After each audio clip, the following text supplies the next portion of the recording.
fed by our own desires. They dwell within us since we are born, and this is what we call them until they become real. But have you ever wondered what happens to dreams that never come true?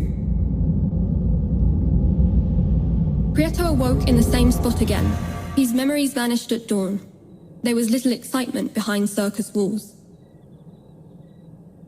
Wandering nor here nor there whilst picking gypsophilas was often the main source of entertainment. Just as every night, Prieto had the recurrent feeling that the strange beings and pantomimes that inhabited the orb were somewhat unlike him.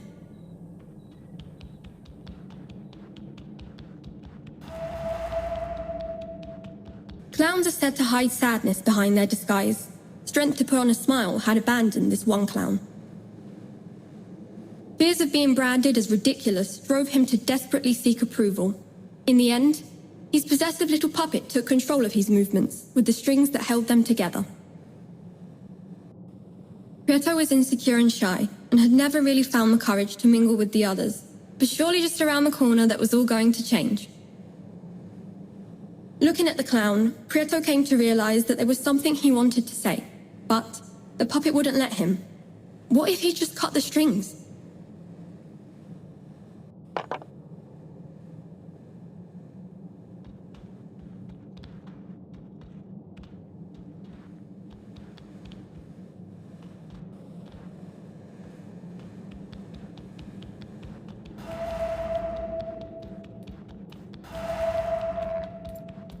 Prieto felt that the rest of the beings in the circus weren't like him.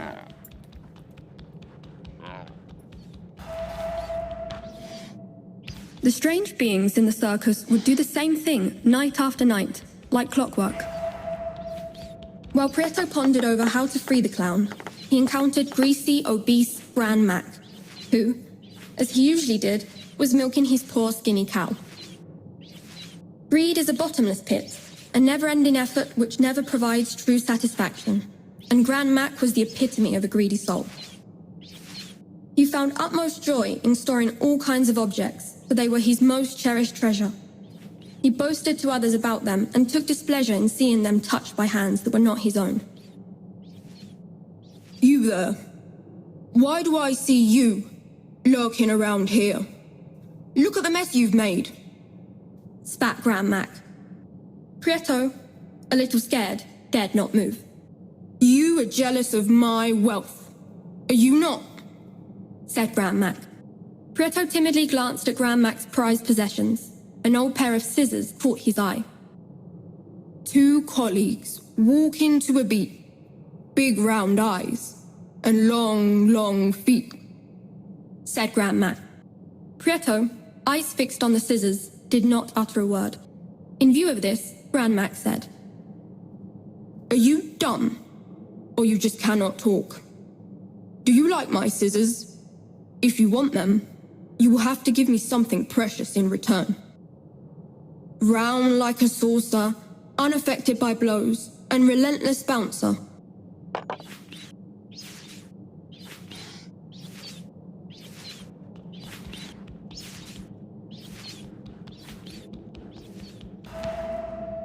Prieto felt that the rest of the beings in the circus weren't like him.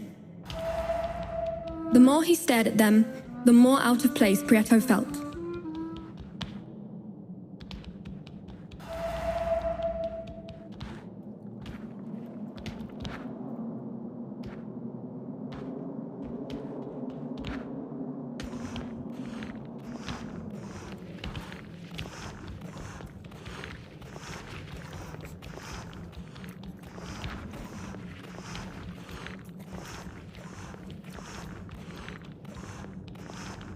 Prieto felt that the rest of the beings in the circus weren't like him.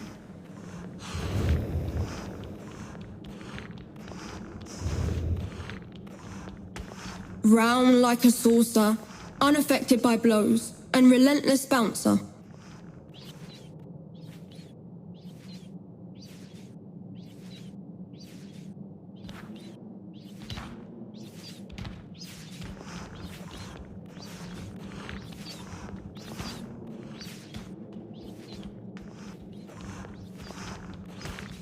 Even if the thought of giving one of his precious possessions away did not come easy to Grand Mac, The sublime spherical perfection of Prieto's finding impressed him. After some hesitation, Grandmac decided on offering a truce. So it seems that you were not so dumb after all. You may have the scissors in exchange for the ball, he said.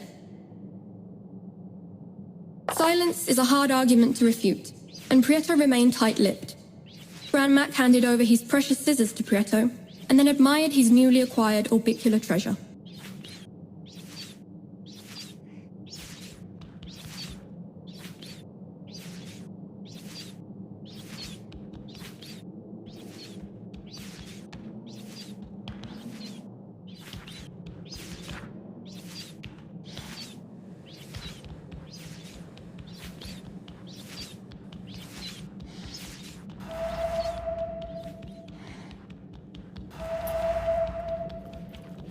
Prieto felt that the rest of the beings in the circus weren't like him.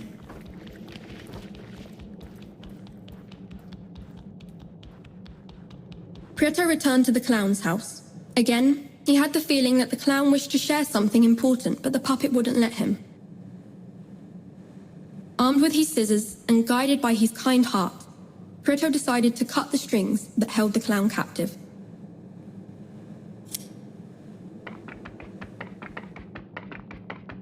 When he did, an enraged puppet stormed out of the circus walls, huffing in anger and leaving the door open while shouting, "Do not call it quits!"